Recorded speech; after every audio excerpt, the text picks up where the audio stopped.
Good morning, church. Coming to you here from Faith Chapel. And I just want to encourage you guys. We're going to do a little worship this morning. And I want to encourage you to, wherever you're at, whether you're sitting at your kitchen table or you're sitting on your couch, I want to encourage you to prepare your heart and just get in a place of worship.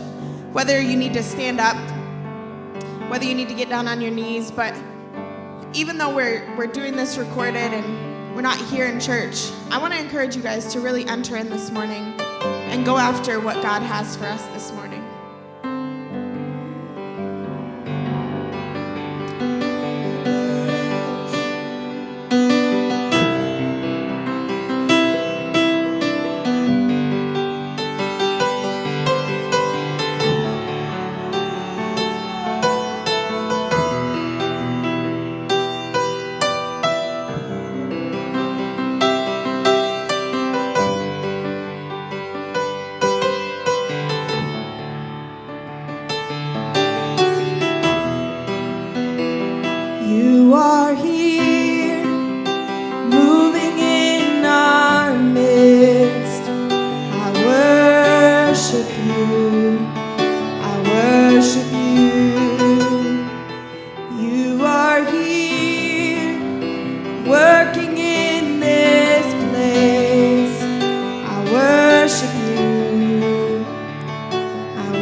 Even when I don't see it, you're working. Even when I don't feel it, you're working. You never stop working.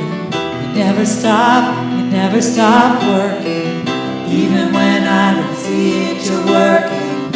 Even when I don't feel it, you're working. You never stop working. You never stop working. Even when I don't see it, you're working. Even when I don't feel it, you're working. You never stop working. You never stop working. Even when I don't see it, you're working. Even when I don't feel it, you're working. You never stop working. You never stop working. You are waymaker, miracle worker, promise keeper, light in the darkness. My God, that is who you are.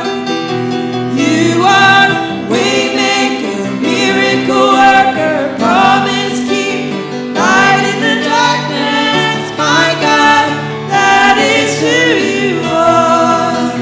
That is who you are. That is who you are.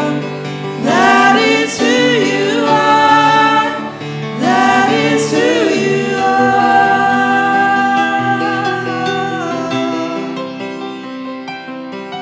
You made a way. You paid it all for us.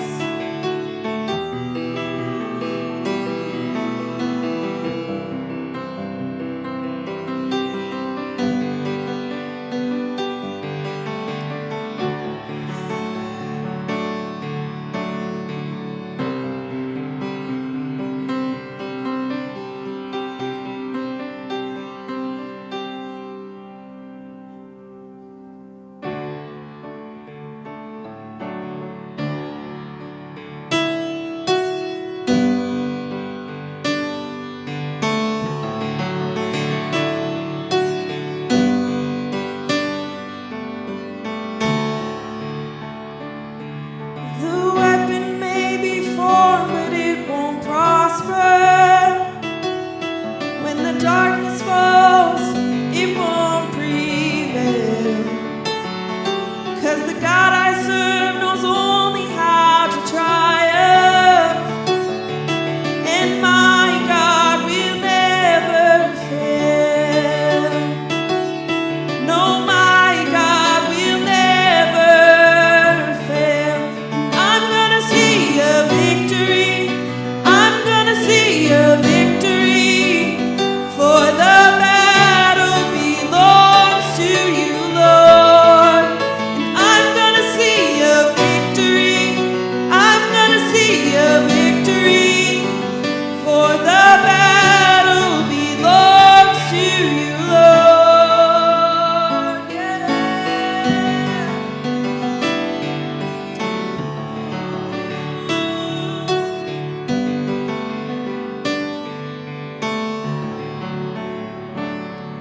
There's power in the mighty name of Jesus. Every war he wages, he will win. I'm not backing down from any giant. I know how this story ends. I know how this story ends. And I'm gonna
stripes we are healed. By his nail-pierced hands we're free. By his blood we're washed clean. Now we have the victory. The power of sin is broken. Jesus overcame it all.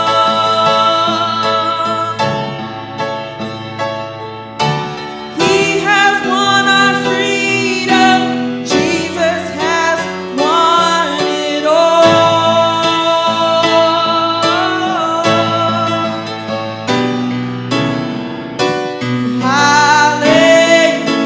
Hallelujah. You have won the victory.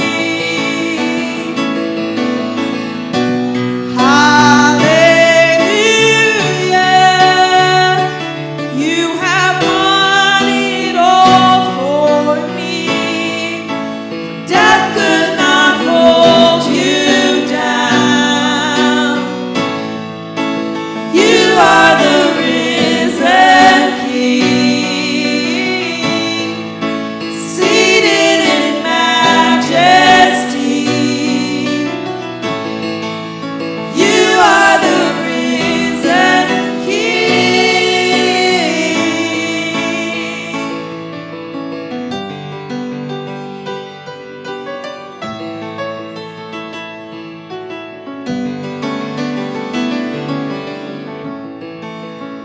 For our God is risen, he is alive.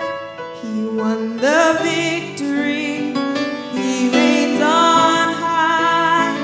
Our God is risen, he is alive. He won the victory, he reigns on high. For our God is risen, he is alive. He won the victory, he reigns on high. Our God is risen, he is alive. He won the victory, he reigns on high. Hallelujah. You have won the victory.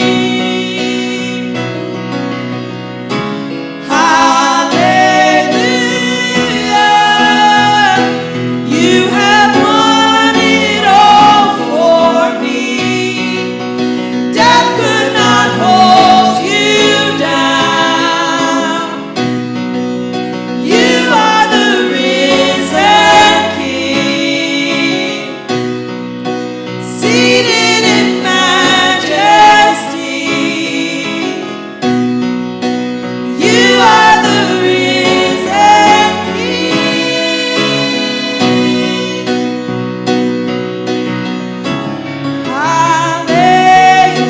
Hallelujah. You have won the victory.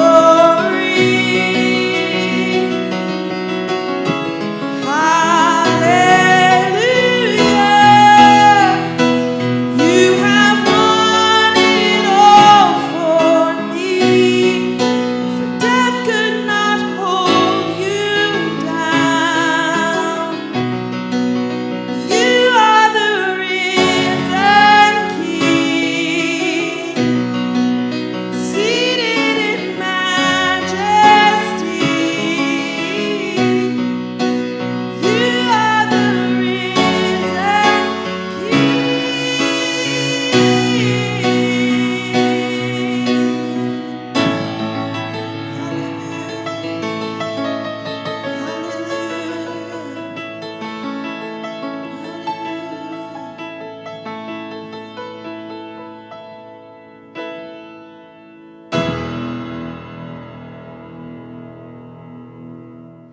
Good morning.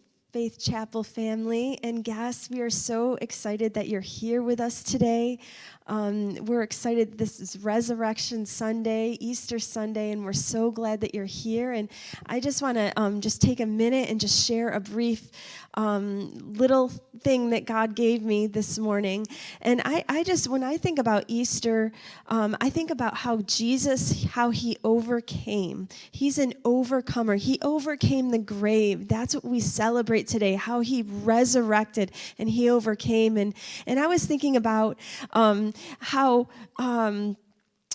some of us are we're in like a crazy season right now where we're stuck in home and we can't be around those that we love on this special day. We can't get together and have the wonderful Easter meal or go out to dinner as a family or go and meet each other and eat all the grandma's Easter cookies and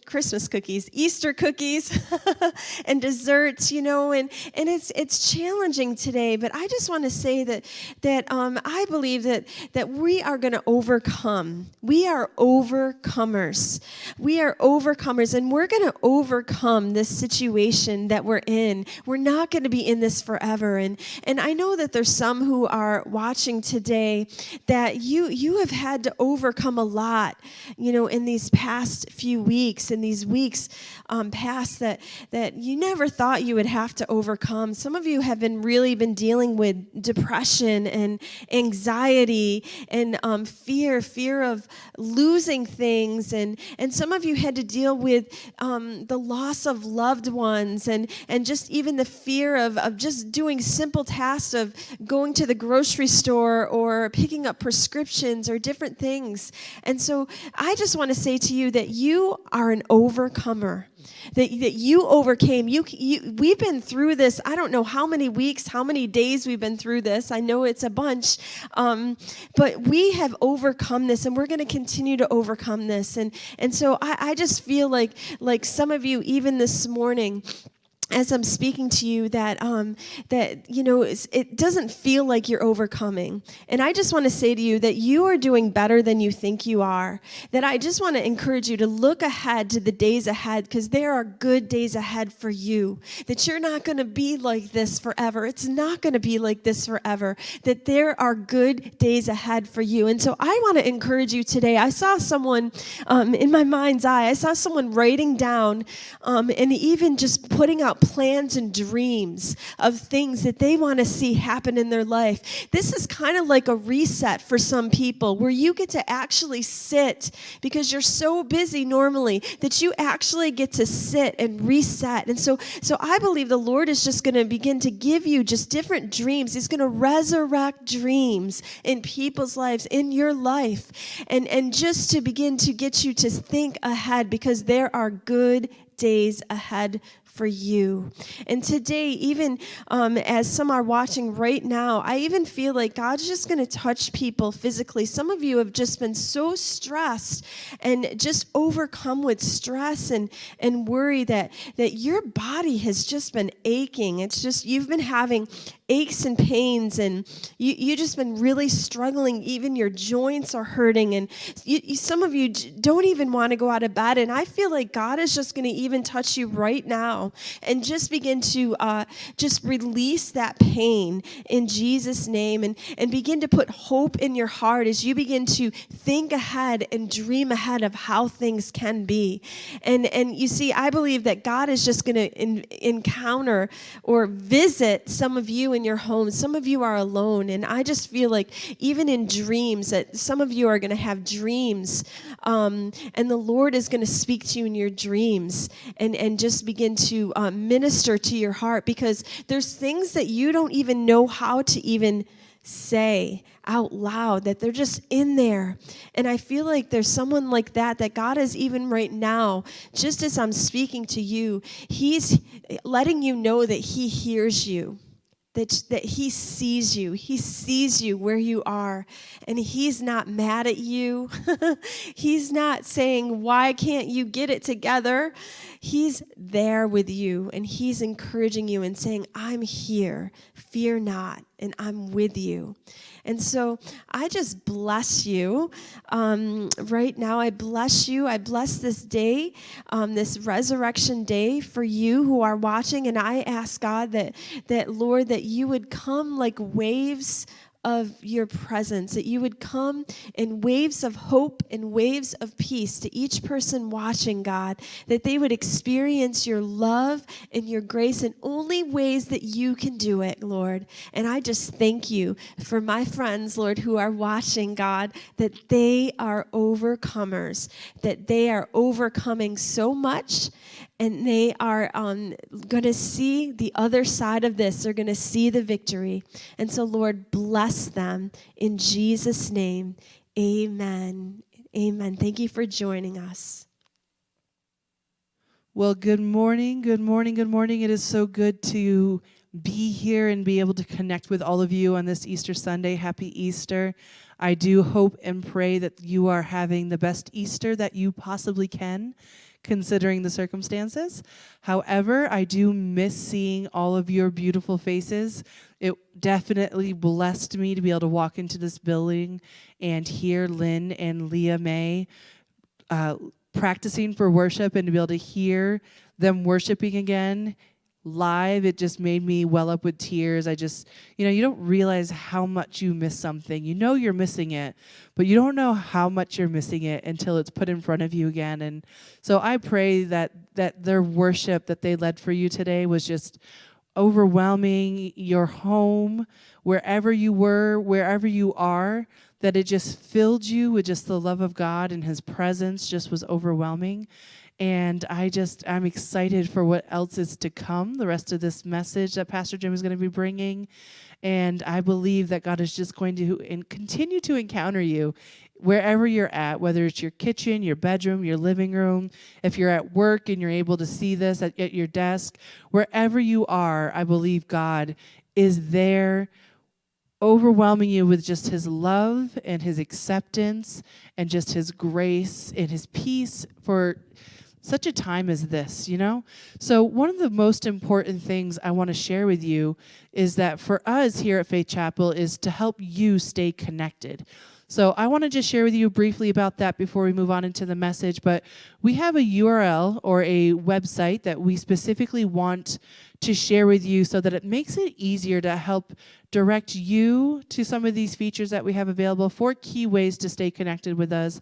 But it also allows you to just give this one little URL out to however many people you need to help direct them here to experience a family like no other.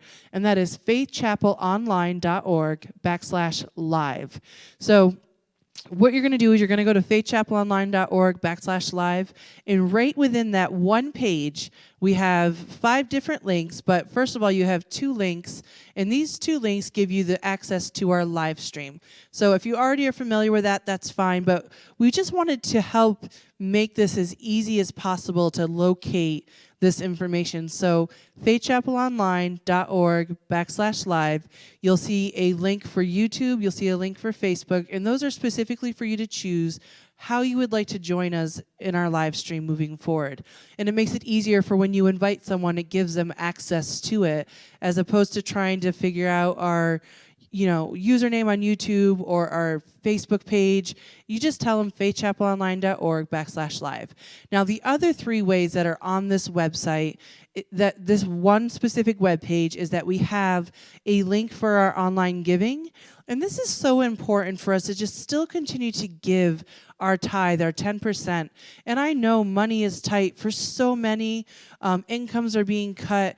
But there's something powerful about still giving back to the storehouse, still giving back to God those first fruits, that 10% that says, God, despite whatever is going on in the world, I'm going to choose to trust you and give to you, even when it doesn't make sense, especially now, just so others can see the fruit of you in my life, so that others can see that my fear of what is happening is not what is controlling me. It is my trust in you despite what's going on around me.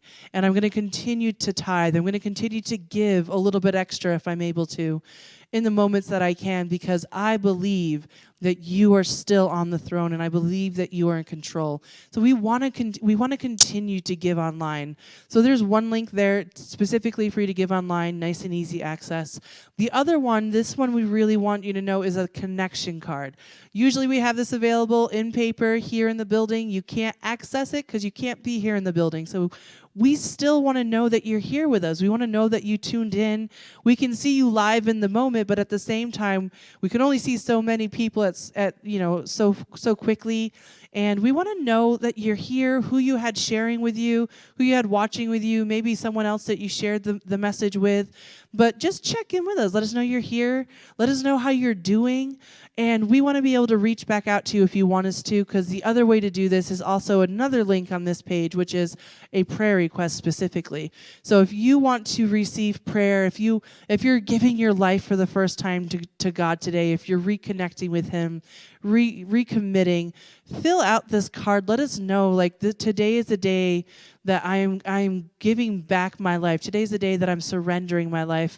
And this prayer request card also makes it able for you to just let us know what we can partner with you. We want to be able to pray for you. We want to be able to pray for what's important to you and what's on your heart, and for others that you're praying for, because not everyone has people surrounding them in prayer, but you don't have to attend to Faith Chapel for us to pray for you. So who else in your life are you praying for, and how can we partner with you to pray for them? So this prayer request card, very easy. Pull it up, fill it out. You'll have an option to send it to either church leaders only or to our prayer team. We have a prayer team that is just so powerful. They are praying 3 times a day, meeting together via Zoom conference calls, meeting 3 times a day, just interceding and praying. And we want to be able to take that and surround you with that prayer as well. So let us know how you're doing. Give online. Let us know how we can pray for you, because that's what we want to do. That's how we are going to help you stay connected with us, and how you're going to help us stay connected with you. So again, faithchapelonline.org/live. Very simple URL. Share it with however many people you want to. Easy access to the 4 features that helps us stay connected. So God bless you. We're going to continue to move on for the rest of our service. Pastor Jim's going to come with an amazing message. Have a very, very happy Easter. I miss all of you, and I love you. God bless you. Hey, everybody. I want to welcome you and thank you for joining our Easter service today. It's a true honor. I want to just take a moment to say thank you to our Faith Chapel family. We've had a lot going on, a lot of teachings and broadcasts and prayer meetings, and I just want to say that I honor you. You've been connected, and I appreciate you and love you. I want to welcome all of our guests. I know there's many guests joining us today, and we're just so grateful that you took the time to spend a portion of your Easter morning with us. And I just pray that it'll be a time that you thoroughly enjoy and look back and think that, man, that was a good investment of my time. I've been thinking about this whole concept of what we are going through as a nation and even across the world, how things are happening in our world. And, in reality, people are looking for hope.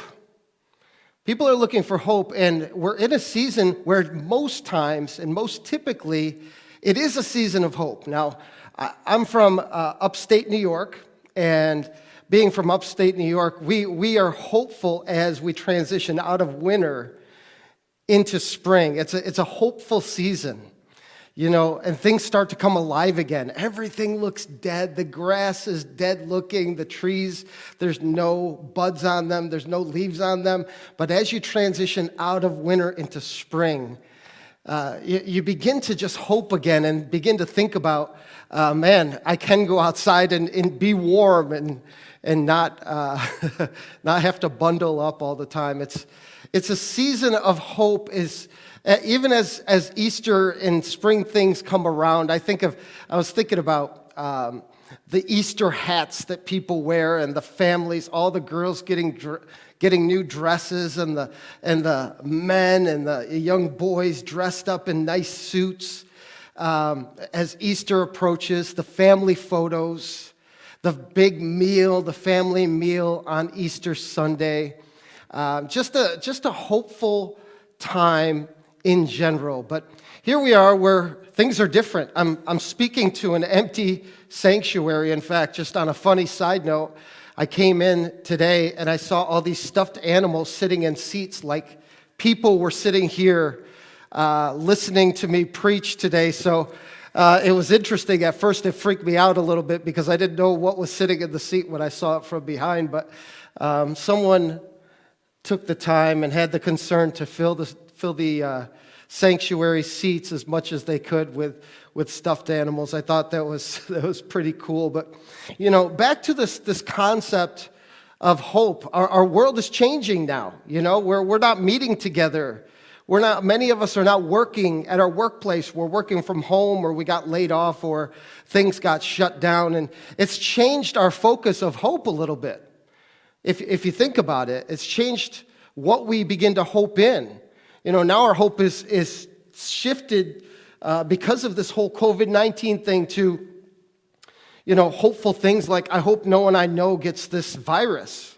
I hope I don't get it. I hope it doesn't come to my house, I hope that we are able to stay healthy, and I'm hopeful that I can return to work and start making money again. And our hope has shifted a little bit because of the circumstances we're in.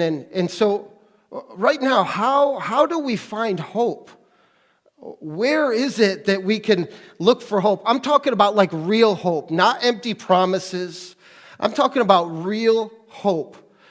Not, I hope my wife brings a pizza home for dinner kind of hope. I'm talking about hope that we're confident in, that we're secure in, that we could rest in and find peace in, even when things aren't going the way we expected. And the beauty of this season is that we can find hope in the resurrection of Jesus Christ. If you're watching this video, it's because we're broadcasting on a day that celebrates and remembers the resurrection of Jesus Christ. Now, this is no small feat.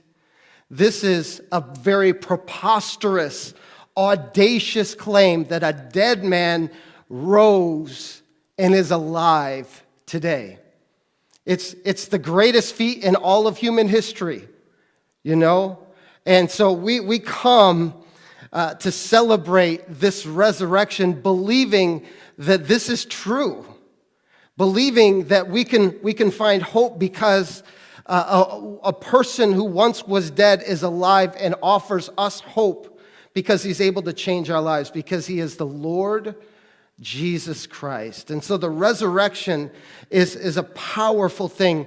And not only is it powerful because of what happened to his life, but it's also, and nor is it only powerful because, first of all, that's something that happened 2,000 years ago or something that will happen in the future, but it's also powerful because of what it can do for us right here today as it relates to hope. See, the resurrection says that, the fact of the resurrection says to us that God can take dead things and make them alive. He can take dead things in our lives, the things we're struggling with, the things that we look at and find no hope in. There's hopelessness tied to it. And he can make them alive. And I'm thinking about things that we're going through. Some of them, maybe some of these things we go through as people could be tied to this whole pandemic, COVID-19, or it could just be tied to life. I'm thinking of, emotional things. What kind of things in your life are like hopeless? I know people right now that are depressed, discouraged, struggling to sleep. They're not sleeping at night. They're lonely. They're stressed out, emotionally frazzled.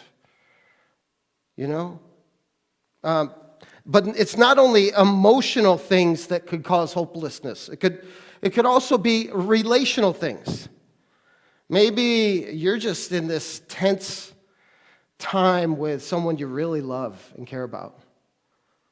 Maybe you lost someone relationally that you care about a lot. Or maybe someone passed on that you've always felt like you needed in your life, and relationally, you're struggling and you're feeling the effects of the relational problems you're going through. And sometimes those relational problems hurt more than physical pain does. So it could be some emotional hopelessness, could be relational, it could also be spiritual, Maybe for you, you talk to God, you pray to God, but you feel like He's a million miles away. You feel like you're talking to the wall back there, The wall has more response to you than God does, and that's a tough place to be. It could begin to sow seeds inside of you of hopelessness.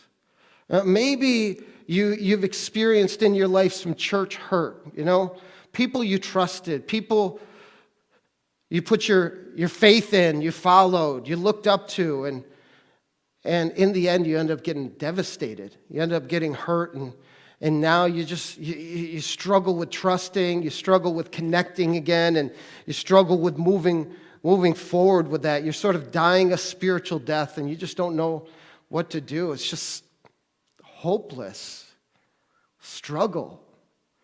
And, honestly, if you're anything like me, I've got a confession to make, because sometimes I struggle with skepticism.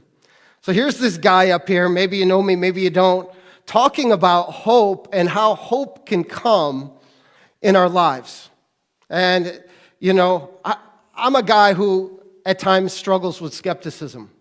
Some of you who know me, maybe you didn't know this about me, but there's times that people tell me things, what they want to do, what they've done, what they hope to do, maybe perhaps make me promises that, if I were to peel back the layers in my mind and you could see at the core of what I'm thinking when you're telling me that, I'm not saying everybody, I'm just saying sometimes I have these thoughts. You want to know what thought I have passing through my mind when people tell me things like that? Yeah, we'll see. Yeah, we'll see. And I don't know where these thoughts come from. Actually, many times I'm ashamed of it. I don't like it, but they're there. And I think some of them perhaps came from this whole idea that people made me promises and never backed them up. Or maybe it came from, not only these empty promises, but I just know people. It's my life dedicated to knowing people, not only knowing God and the things of God, but also knowing people and working to make a connection between the two so that this faith that we believe in is real. And I know people, and a lot of times people say things that for whatever reason, maybe circumstances arise, maybe their promises became an inconvenience to them, and they just slowly back away from trying to fulfill them. And so I'm a skeptic. I don't say that proudly. But you want to know what's funny? When I talk to people, when I tell them about the things of God or the things I want to do or the things I hope to do, or I make promises or commitments to them, I'm an optimist. I'm like, this is amazing. This can happen. This is so cool. I'm believing for the best and hoping for the best and wanting the best. I'm an optimist when it's coming from me. When it's coming from you, well, it's harder for me to accept. I can't describe. I've never heard of anyone like that, but I'm just telling you who I am. And so on this resurrection day, I want to tell you some things optimistically. I want to tell you some things with hope tied to them, because I believe thoroughly they can help you. I think some of my pessimism and optimism, depending on whether I'm receiving or giving, is tied to, this whole idea that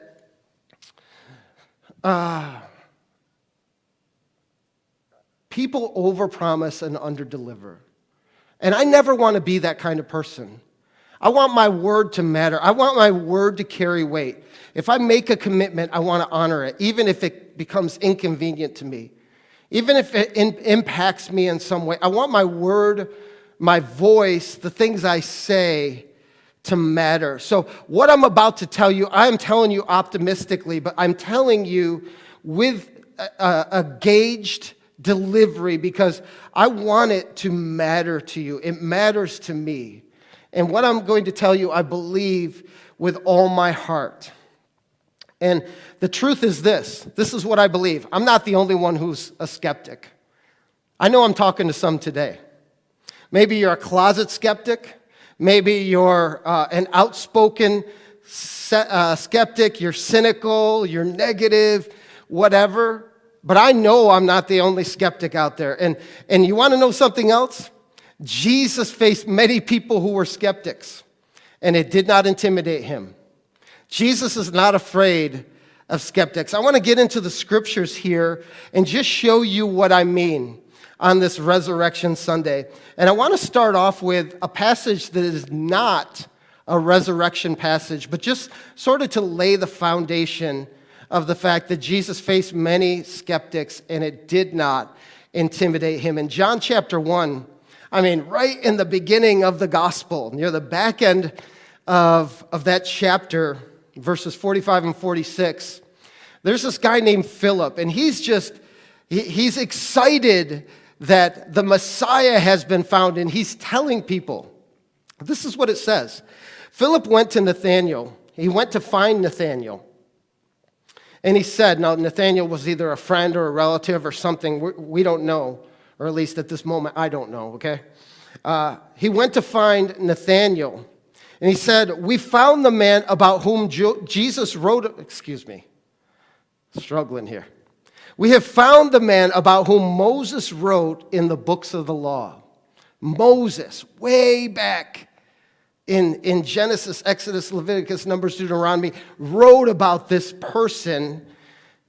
The prophets also wrote about him. He is Jesus from Nazareth. He's the son of Joseph. So Philip is telling Nathanael, we found the Messiah. We found the one that people were waiting for. We found him. This is what Nathanael said. You'll sense the slight bit of skepticism in his response. Nathanael said, from Nazareth, can anything good come from there? Philip said, come and see for yourself. And I just want to stop on those three words, come and see. Because, it's okay to be a skeptic. But I want to invite you today to come and see. Skeptically, come and see, okay? Remember what I said goes on in my mind when people tell me things? Yeah, we'll see. We'll see. And eventually I do see. Either the things they tell me are true and come to pass, or the things they tell me are not true and don't come to pass. And Philip brilliantly responds to Nathanael. I'm not going to get into an argument with you here, Nathanael. I'm not going to try and convince you with all these other verses and scriptures from the Old Testament. Just come and check it out yourself. Come and see. Come on and see. Come and see if this is the one. Come and see if what I'm saying to you is true. And this is what I'm saying to you today on Resurrection Sunday 2020. Just come and see. Even skeptically, come and see this Jesus for yourself. And after Nathanael has this brief conversation with Jesus, because he did come and see, check out what is said.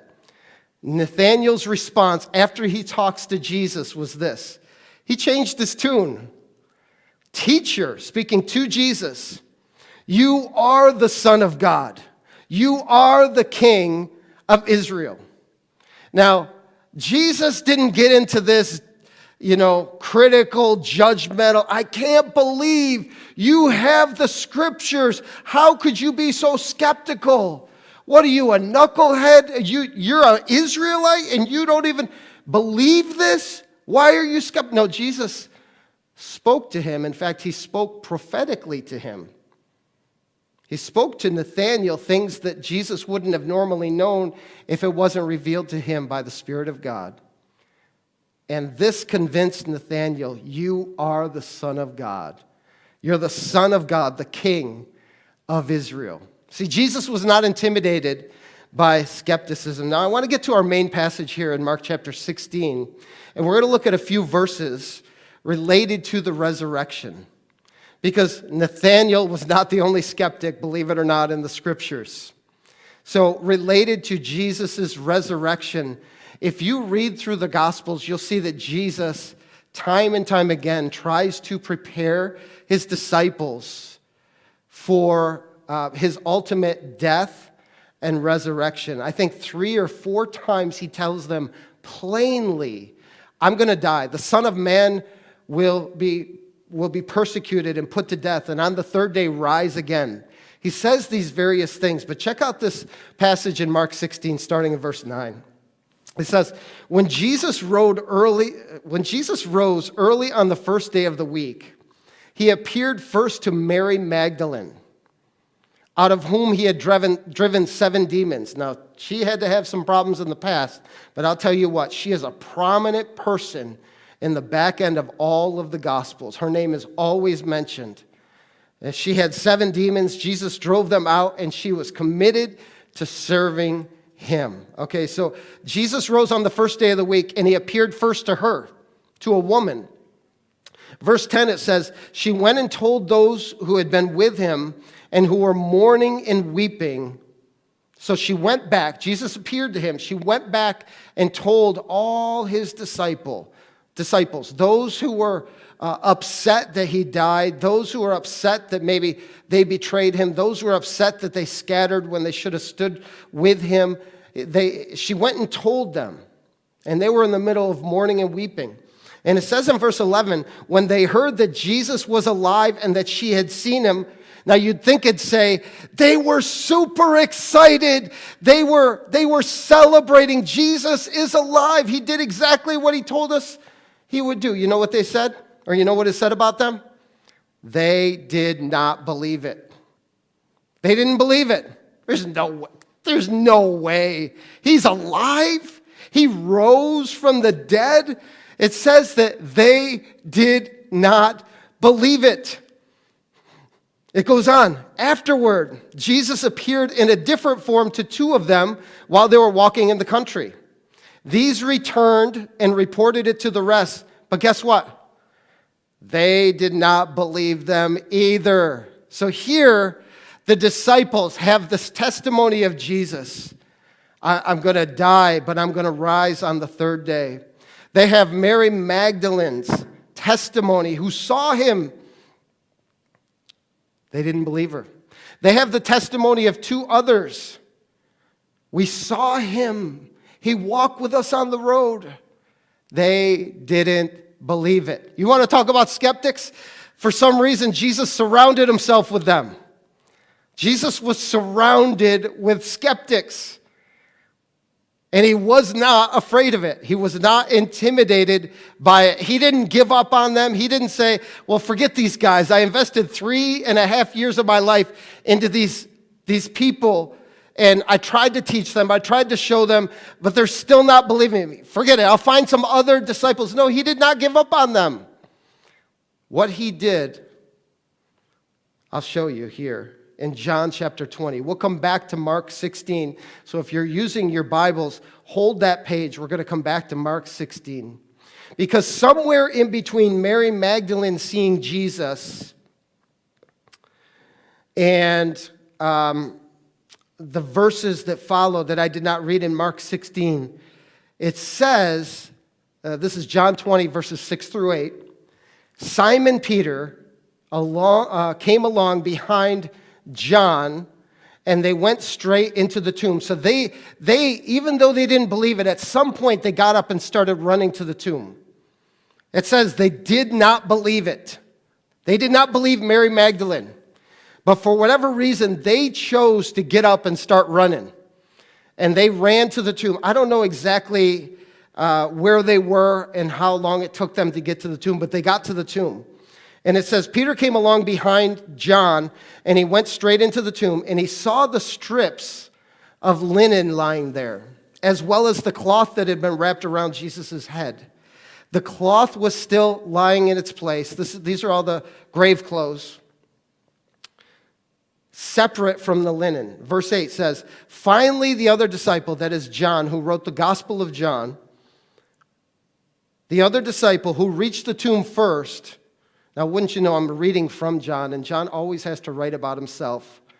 He was the one who Jesus loved. He was faster than Peter in running to the tomb, all this stuff, right? John went inside after Peter did. And it says this about him. He saw and believed. He saw and believed. That's so powerful because we're just told in Mark chapter 16 that he was part of the group that didn't believe. But when he got there, he saw the wrappings, the grave clothes lying there neatly folded. And the Bible tells us that he went into the tomb and he saw and he believed. Now, I want to point something very special out to you at this point. There's something about going and pursuing Jesus. Because they went, they experienced something the others didn't. Now, I have no idea why the other 9 didn't get up and go to see what had happened at the tomb like Mary Magdalene reported. I have no idea. Maybe they were just so caught up in their unbelief. Maybe they were so skeptical that they were just saying, why bother? I mean, he was dead. We saw him dead. Now you're telling us the tomb is empty, and they're just, I don't know what they're doing, okay? But the report that they received didn't cause them to take any action. However, Peter and John did take action. I'm wondering what's going on in the minds of those 9 that sat back and didn't respond. But there's something powerful about those who respond. Listen, to encounter this life-changing Jesus, we need to be the kind of people that get up and move in his direction. Even with our skepticism, even with our doubts, that we begin to just move in his direction. Listen, they didn't believe, but they ran to the tomb. And they saw some amazing things. It's like Philip said to Nathanael, even in your skepticism, Nathanael, just come and see. Just come and see. Maybe Peter said to John, or John, I know John didn't say it to Peter because he would have wrote it in his gospel. You know how he's talking about himself so much. Maybe Peter said to John, why don't we just go and see what Mary Magdalene, I mean, she's been truthful with us. She hasn't lied to us. Why don't we, I don't know. She's a crazy woman. She had this experience with God. She's babbling, you know, and what I'm saying, there's some truth to it because she had this God encounter, and what she was saying was not making much sense. She was awestruck. Have you ever been awestruck? Have you ever had a true, authentic God encounter? I'll tell you, when you do, sometimes trying to explain it doesn't make much sense to people. And this is what happened to Mary Magdalene. She's trying to explain what happened, and they didn't believe her. But for whatever reason, they got up and went to see, and because of that, they were richly rewarded in the midst of their skepticism. They saw for themselves and then believed. Now, a little bit later in that same chapter of John, chapter 20, we see this documented encounter where Jesus appears to all the disciples. I want to read it to you, starting at verse 19. It says, on the evening of that first day of the week, so it's still resurrection day. It's a little bit later. It's not first thing in the morning, but on the evening, when the disciples were together, the doors were locked for fear of the Jewish leaders. Jesus came and stood among them. Now, come on, you want to talk about something crazy. Doors are locked. Jesus just appears in the room with them. And he said, peace be with you. And after he said this, he showed them his hands his nail-pierced hands and his side. He showed that to him. And the disciples were overjoyed when they saw the Lord. Now, it doesn't say, then they believed, but let me tell you something. Then they believed, okay? Then they believed. Jesus appeared to all of them. Then they believed. But there's this guy whose nickname or whose name sticks with him even to this day.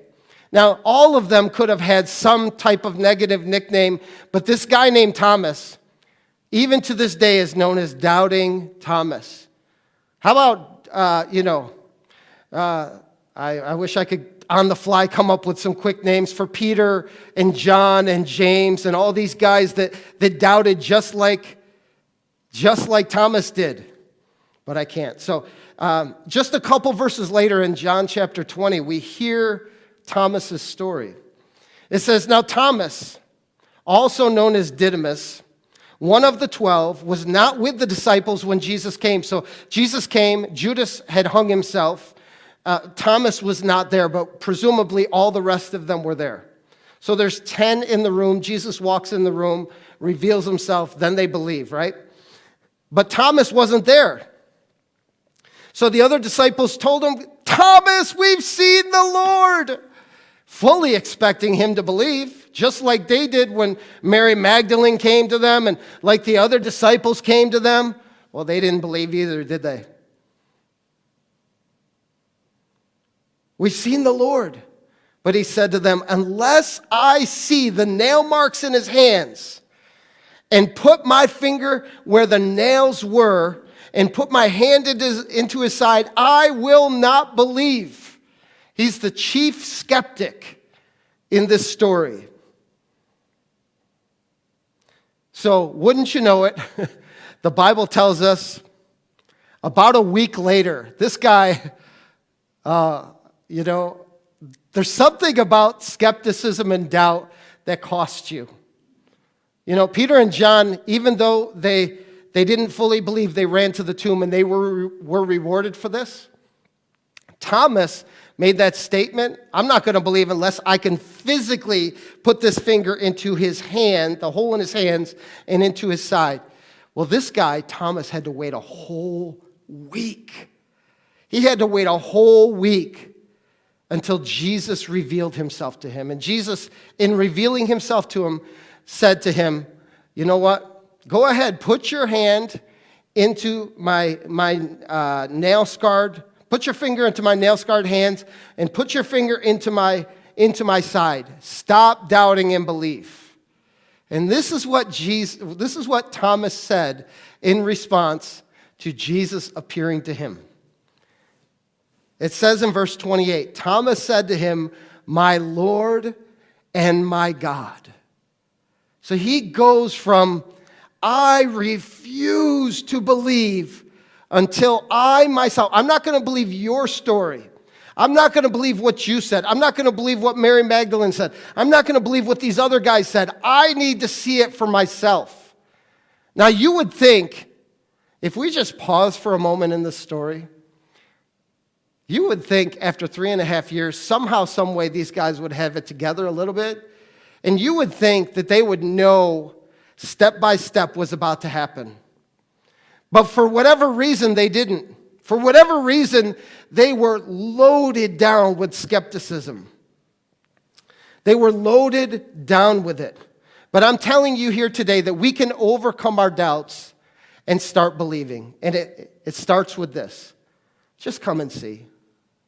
Just begin to make your moves. Just begin to move toward Jesus. Maybe your move is this. Jesus, I have all kinds of struggles and doubts right now, but you know what? If you're real, would you reveal yourself to me? I would love for you to reveal yourself to me in some way. Maybe that's just a small first step for you. That I would just like to know somehow, some way that you're real. Would you make yourself known to me like you made yourself known to Thomas? Would you show yourself to me in some way like you did to Thomas? Because here's the deal. Thomas was was full of doubt because he was looking at things through the eyes of reason. Do you know reason blocks us out from the things of God? When we look at things through the natural lens, that's impossible. How could that would never happen in a million years. You got healed. God spoke to you. God provided for you financially. God restored your sight. See, we even in our words speak with the tone of doubt when we deal with reason before we deal with the supernatural. See, but it's important to understand that God is a God of supernatural. He doesn't operate the same way we do. And so when we are locked into reason, we are positioned to miss the things of God. And skepticism causes us to think through things reasonably. And so another way that you could take a step toward God is by saying, God, help me to see past my mode of thinking. Help me to see past my mode of thinking. I have a tendency to think with reason only, and everything else is impossible. But God, I do believe that there's a chance that you're real and there's some possibilities that I'm missing. And if that's true, would you show yourself to me? So I want to close with a couple thoughts, even most would say undisputed facts related to the resurrection, just to help us skeptics process through this whole ordeal related to the reality of the resurrection. Because here's how important the resurrection is. Paul writes in 1 Corinthians 15, he says, you know what? If there's no resurrection, there's no Christianity. There's no faith. You're wasting your time. You might as well just go, and now I'm just saying some things that Paul would have said. You might as well just go eat and drink and be merry, because you're wasting your time in the Christian faith if there's no resurrection. So if we struggle with this resurrection, or if we struggle with this whole being a follower of Jesus Christ, the resurrection is pivotal, because either he rose from the dead and he is God and everything he said is true, or everything that all the Christians for all time have believed is a lie. But whether it's a truth or a lie, it leaves us in a position, personally, especially if it's a truth, to make a decision. So if Jesus said, I need to be a follower of him to spend eternity with him in heaven, we've got to move past our skepticism and be open enough for him to show himself to us. Because let me tell you something. He's not intimidated by your skepticism, and he loves you so much that he will pursue you even until you come to the place like all of these other people. Nathaniel, the disciples, Thomas, the two that he walked with alongside the road, until they truly believed. They started off skeptical, but they came to a place of believing. They came to a place of believing. I want to share with you 7 things in 7 minutes or less that make me confident of the resurrection. Go ahead and start your clocks. The first one is this. The tomb had a Roman guard stationed there. Now, let me tell you what a Roman guard was. A Roman guard was comprised of 4 highly trained soldiers. They would never be frightened by fishermen or tax collectors. The tomb was guarded by highly trained soldiers. And not only that, the tomb had a stone in front of it. And most scholars estimate that the stone weighed 2 tons and was 7 to 8 feet high. Now, no one person or 2 people could roll that stone away. It would take several people to move that stone away from that tomb. But the Bible tells us an angel moved it. I believe that. Additionally, with not only the stone and the soldiers, but also there was a seal on that stone, on that tomb. And that was comprised of this rope that was either sealed with wax or clay, and then the stamp of the Roman seal was pressed into it. And so there was no funny play to get into that tomb. It was a supernatural event. It was guarded by by a Roman guard, 4 men at any given time. Number 2, the tomb was empty. The tomb was empty. Now, there are leaders of other faiths that are still in their tombs, and Jesus and Christianity is the only faith that makes the claim that the God who we serve is not dead but alive, and there's an empty tomb to prove it. Number 3, Jesus made several, which I just showed you some of them, post-resurrection appearances, meaning he appeared to many people after he came out of the grave alive. He went in dead, he came out alive. Over a period of 6 weeks, he appeared to his disciples many times, and additionally, different groups of people in different locations. Not only that, but he appeared to over 500 people at one time after he was resurrected. And his disciples didn't just see him, they ate with him, they walked with him, they talked with him, and they even touched him.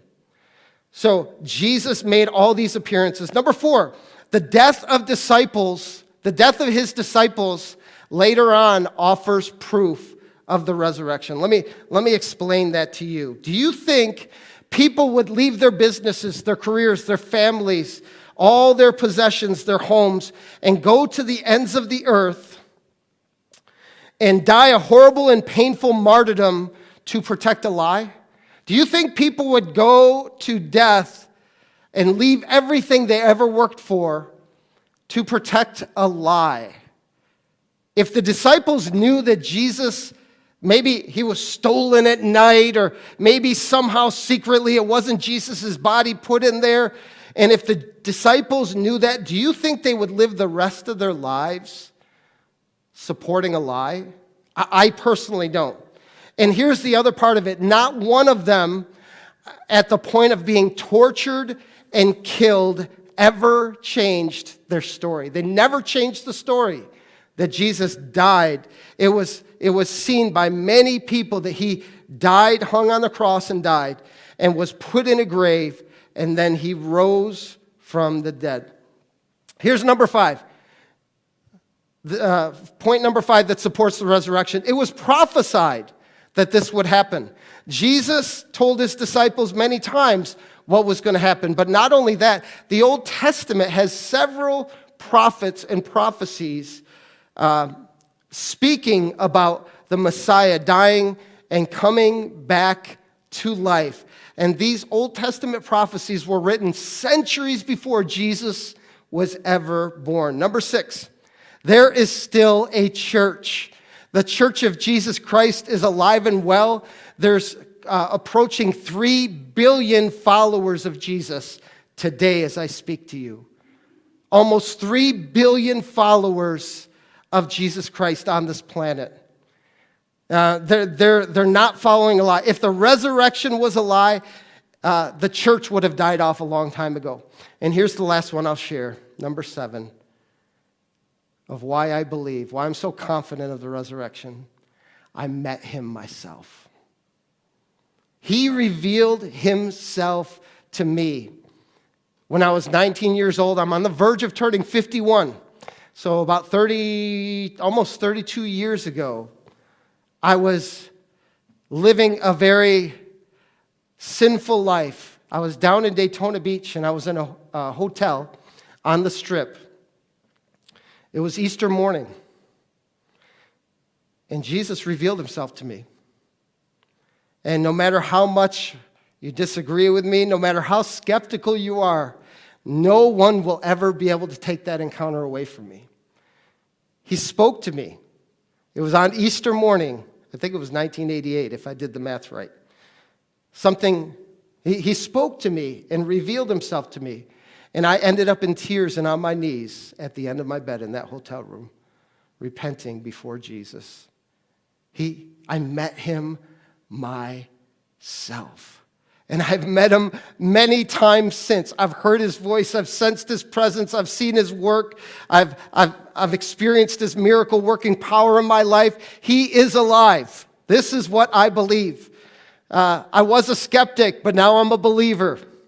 And I'm hoping that you at least would come and see for yourself. Because he did. He changed my life. I want to close with just a few thoughts. Listen to me. God has brought us to this moment. It's 2020. It's April 12th. It's Easter morning, Resurrection Day. It's the ending of Holy Week. God's brought us to this moment for a very specific purpose. Because He wants to reveal himself to you. He wants you to know him. He wants you to know how much he loves you. Skeptic, non-skeptic, open, not open, it doesn't matter to him. He loves you. You are the apple of his eye. He has more thoughts for you, the Bible says, than the grains that are of sand on the earth. He thinks about you. You matter to him.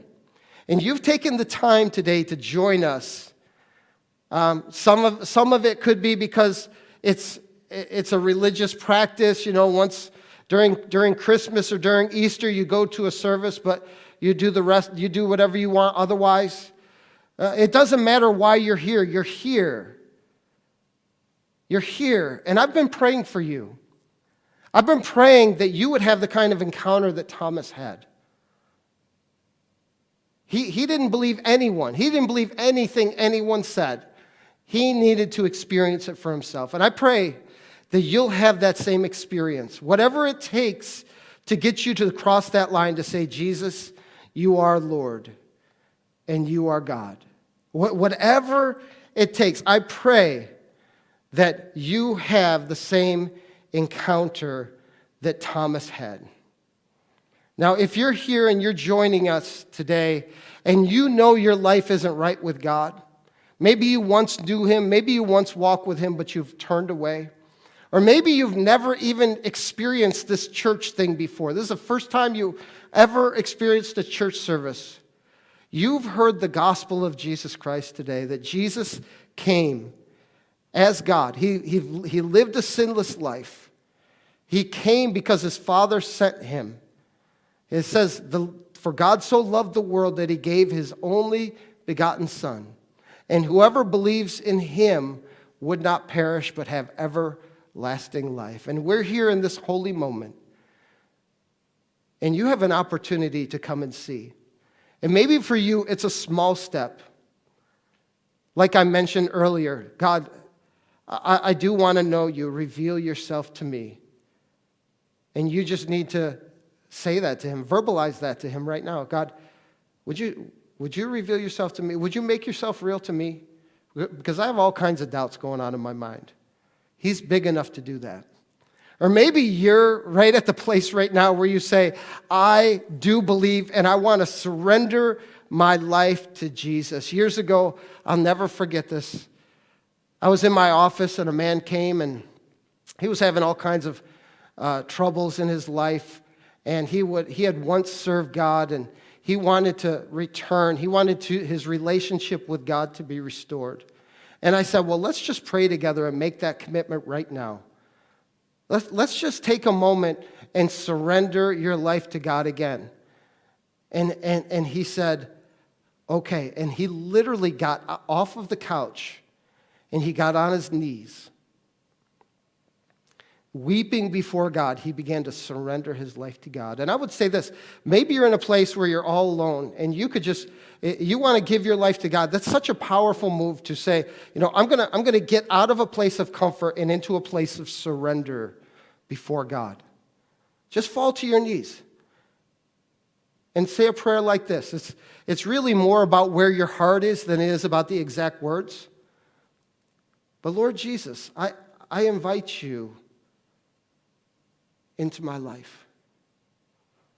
I invite you to be my Lord and my God. I thank you that you've made a way for me to have all of my sins forgiven. And I receive that now. And I ask you to lead me and to help me to know how to serve you in Jesus' name. And I want to say to you, if you said that prayer and you meant it today, take a moment and get online and fill out our connection card. We would love to follow up with you, but we'll only be able to follow up with you if we have your name and address and contact information. We would love to help you grow in the faith. So find the connection card. At least you could just go on our website, faithchapelonline/online. I'll say it again, faithchapelonline.org/live, and you'll see a link to a connection card. You can fill it out there. It's been a true honor to join you today on Easter Sunday 2020. In fact, it is sunny out, and I'm looking forward to enjoying the rest of the day. God bless you guys. You are so loved. I hope you have a great and amazing day. Take care.